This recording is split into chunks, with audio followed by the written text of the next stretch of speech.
The town of Black Hollow was a place of shadows, caught forever in the grip of its ancient forest. The trees stood like sentinels, their dark, twisted forms stretching skyward as though trying to choke out the light. For centuries, rumors had haunted the edges of Black Hollow. Stories of strange figures glimpsed in the trees, whispers carried by the wind, and people who entered the forest never to return. The townsfolk rarely spoke of it, and when they did, their voices were hushed, their eyes darting toward the looming wall of trees as though afraid it might hear. At the forest's edge stood a decrepit manor, its facade cracked and broken, its roof sagging under the weight of time and decay. It was a place as feared as the woods themselves, a house whose very walls seemed to hum with an unspeakable darkness.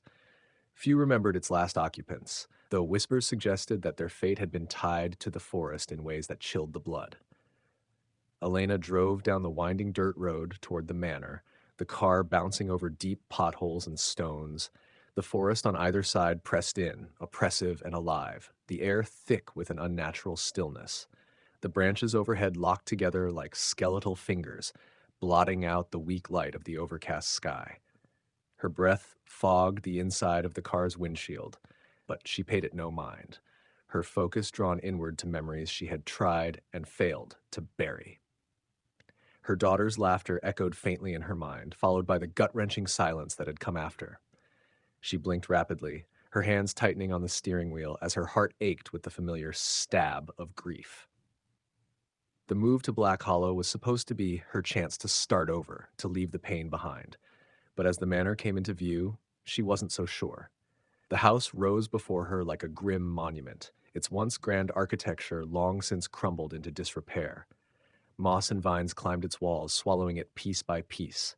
Its windows were black and empty, like soulless eyes, and its door hung slightly ajar, as if inviting her in.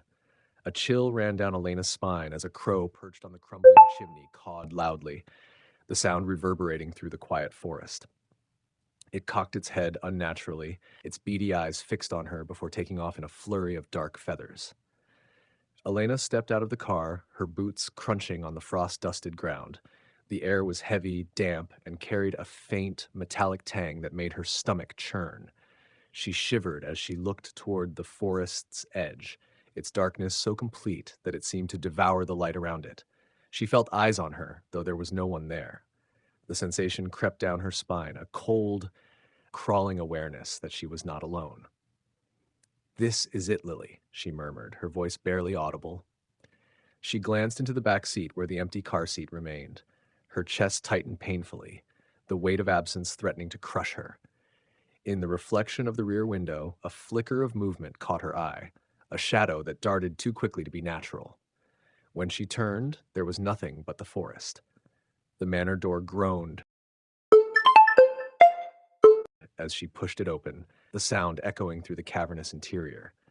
Inside, the air was colder still, biting and heavy. Dust coated every surface, and the faint scent of mildew was laced with something sharper, a coppery undercurrent that made her gag. She wheeled her suitcase into the entryway, her footsteps muffled on the threadbare carpet. The house greeted her with silence, though it was the kind of silence that seemed to vibrate, a tangible presence that pressed against her ears. Her breath formed small clouds as she ventured further inside. Shadows clung stubbornly to the corners, even as she flipped the light switches, finding that none of them worked. The darkness seemed alive, shifting and pulsing like it was watching her. The first night was uneasy. The wind howled outside, shaking the ancient windows in their frames. Elena lay awake in the master bedroom, staring at the cracked plaster ceiling. The bed felt too large, too empty, and every creak of the house made her flinch.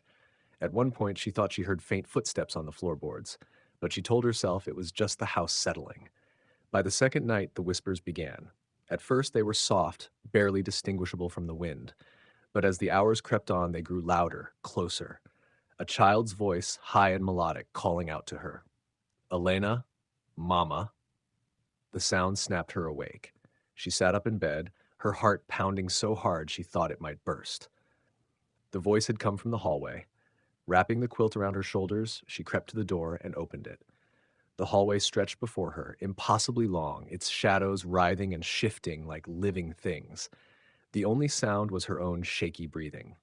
"Hello?" she called, her voice barely more than a whisper. There was no response, but a shadow moved at the edge of her vision, quick and unnatural. Her stomach turned as she stepped into the hall, her bare feet freezing against the wood.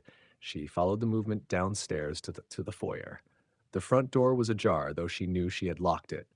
Beyond it, the forest loomed, its darkness absolute.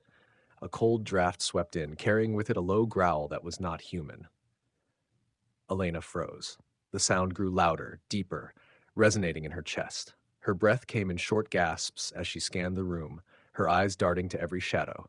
For a moment, she thought she saw a figure standing at the edge of the forest, a small girl in a white dress, her hair hanging limp and dark over her face. "Lily?"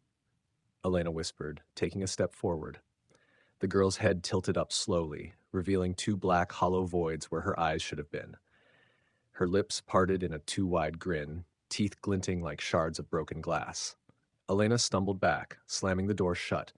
Her hands shook so violently she could barely lock it. Leaning against the door, she pressed her ear to the wood, but the growl had been replaced by soft, childlike giggles. "Mama, come play." The voice was right beside her. She turned sharply, but there was nothing there. Desperate for answers, Elena spent the next day searching the house. In the attic, she found an old chest filled with photographs and letters. The photos showed a happy family, a man, woman, and their daughter, who bore an uncanny resemblance to Lily. But the letters told a darker story. "The forest is alive," one letter read. "It whispers, it watches, it takes." That night, the house seemed to come alive. The whispers turned to screams, the walls groaned, and the shadows crawled toward her. In the hallway, she saw the girl again, her small frame silhouetted in the dark. "Come play, Mama," the girl said, her voice twisting into something guttural and inhuman. When Elena fled into the forest, the trees seemed to shift, closing in around her. Their bark twisted into faces that leered and screamed, and when she saw her daughter standing in a clearing, she ran to her. But the forest had other plans. A hand, wet and cold, clamped around her wrist. She turned to see a grotesque figure, its face a twisted reflection of her own, its hollow eyes filled with malice. "You belong to us now," it whispered, dragging her into the screaming void.